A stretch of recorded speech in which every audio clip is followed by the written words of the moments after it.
ब्राह्मण इस घटिया किताब को अपनी श्रेष्ठ किताब मानते हैं। ये किताब जलाई जानी चाहिए। इसीलिए बाबा साहब डॉक्टर अम्बेडकर ने 25 दिसंबर 1927 को मनुस्मृति दहन किया था।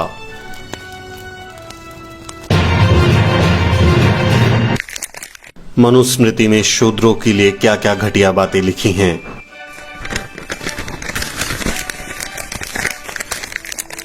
मानवता के कल्याण के लिए परम सृष्टिकर्ता ब्रह्मा ने अपने मुख से ब्राह्मणों को जन्म दिया। क्षत्रियों को अपनी भुजाओं से, वैश्यों को अपनी जांघों से और शूद्रों को अपने पैरों से पैदा किया।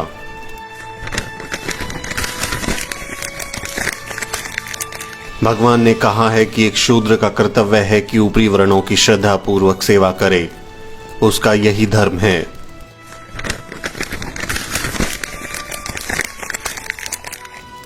100 साल के क्षत्रिय को भी एक 10 साल के ब्राह्मण लड़के को अपने पिता के रूप में मानना चाहिए।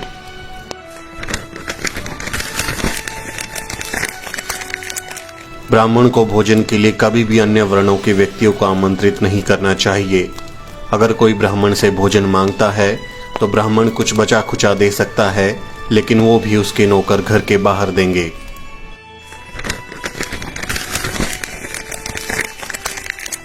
वो जो शूद्र विद्यार्थियों को निर्देश देता है और वो जिसका शिक्षक एक शूद्र है, वो श्राद्ध में आमंत्रित होने के लिए अयोग्य हो जाएगा।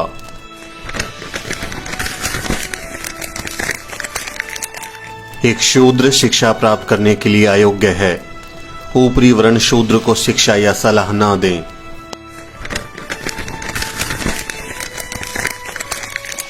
यह आवश्यक नहीं कि शूद्र को नियमों और संहिताओं का पता होना चाहिए और इसलिए उन्हें पढ़ाने की आवश्यकता नहीं है। जो इसका उल्लंघन करेगा वो नरक में जाएगा।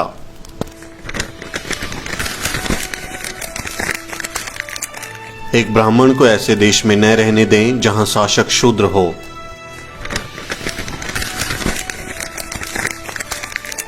शूद्रों की उपस्थिति में वेदों को कभी नहीं पढ़ना चाहिए।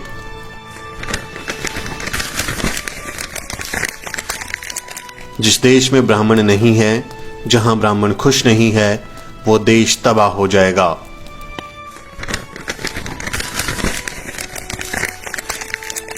सिर्फ एक ब्राह्मण सभ्य होता है, वो न्यायाधीश के रूप में कार्य करे, लेकिन शूद्र कभी ऐसा नहीं कर सकता।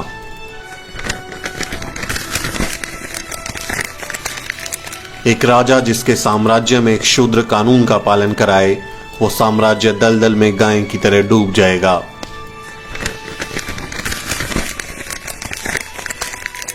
अगर कोई ब्राह्मण को गुलाम बनाने की कोशिश करता है तो उस पर 600 पण का जुर्माना लगाना चाहिए।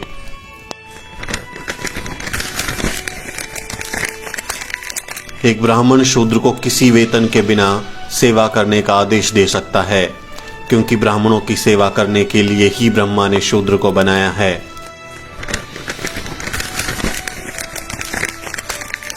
भले ही एक ब्राह्मण शूद्र को गुलामी से मुक्त कर दे, लेकिन शूद्र फिर भी गुलाम बना रहता है। किसी को भी उसे मुक्त करने का अधिकार नहीं है।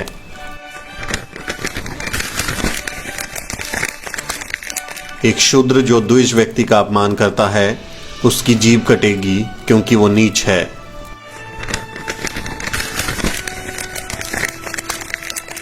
अगर शूद्र द्विज नामों और जातियों का उल्लेख करता है तो एक 10 उंगली लंबी लोहे की कील गर्म करके उसके मुंह में डाल दी जाए।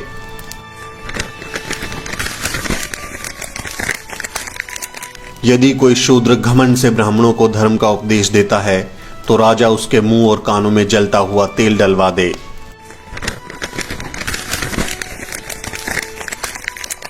एक शूद्र जो ऊंची जाति के महिला के साथ संभोग करता है तो उसे मौत के घाट उतार दिया जाना चाहिए और उसकी संपत्ति को जब्त कर लिया जाना चाहिए।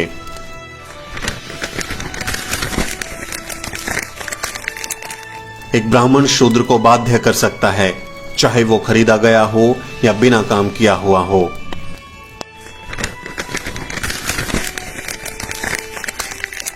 किसी भी शूद्र के पास खुद की संपत्ति नहीं होनी चाहिए। उसके पास खुद का कुछ भी नहीं होना चाहिए। एक धनी शूद्र का अस्तित्व ब्राह्मणों के लिए बुरा है। एक ब्राह्मण शूद्र के माल पर अधिकार कर सकता है।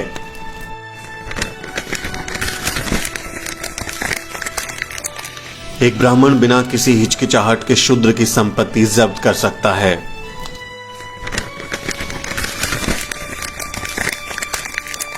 एक शूद्र जो सिर्फ अपना पेट भरना चाहता है, एक वैश्य की सेवा कर सकता है। यदि वो जीवित रहने का स्थायी साधन चाहता है तो वो एक क्षत्रिय की सेवा कर सकता है, लेकिन अगर वो स्वर्ग जाना चाहता है या अगली पीढ़ी में उच्च या श्रेष्ठ जन्म चाहता है तो उसे ब्राह्मण की सेवा करनी चाहिए।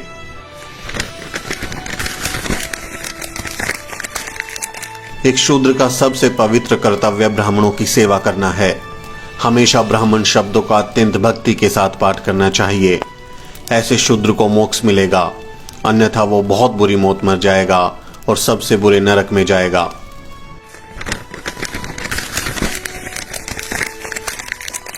एक शूद्र जो स्वर्ग के लिए ब्राह्मणों की सेवा करता है उसे ब्राह्मणों का नौकर कहा जाएगा।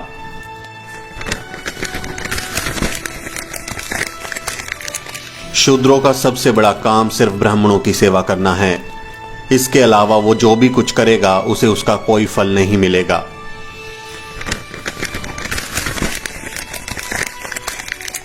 ब्राह्मण शूद्रों को बचा हुआ भोजन, पुराने फटे कपड़े, खराब अनाज और पुराने बर्तन दे सकता है।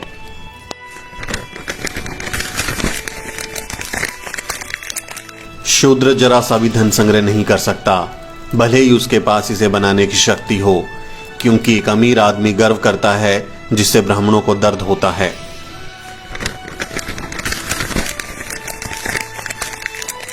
एक ब्राह्मण शूद्र से कभी भीख नहीं मांगेगा।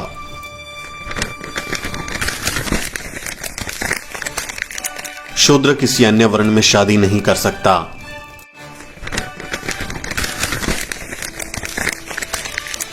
एक ब्राह्मण के नाम का पहला भाग कुछ शुभ संकेत देता है। एक क्षत्रिय सत्ता से जुड़ा हुआ है और एक वैश्य धन के साथ, लेकिन एक शूद्र व्यक्ति अपमान के साथ जुड़ा है।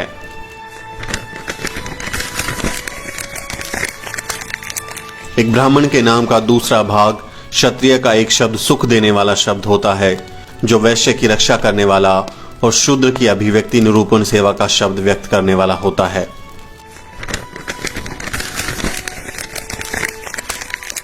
ब्राह्मण इस घटिया किताब को अपनी श्रेष्ठ किताब मानते हैं। ये किताब जलाई जानी चाहिए। इसीलिए बाबा साहब डॉक्टर अम्बेडकर ने 25 दिसंबर 1927 को मनुस्मृति दहन किया था। सब्सक्राइब करें समता भारत टीवी को, बेल आइकन को प्रेस करें, साथ ही ऑल वाले बटन को क्लिक करें ताकि हमारी नई वीडियो की सूचना आपको सबसे पहले मिले।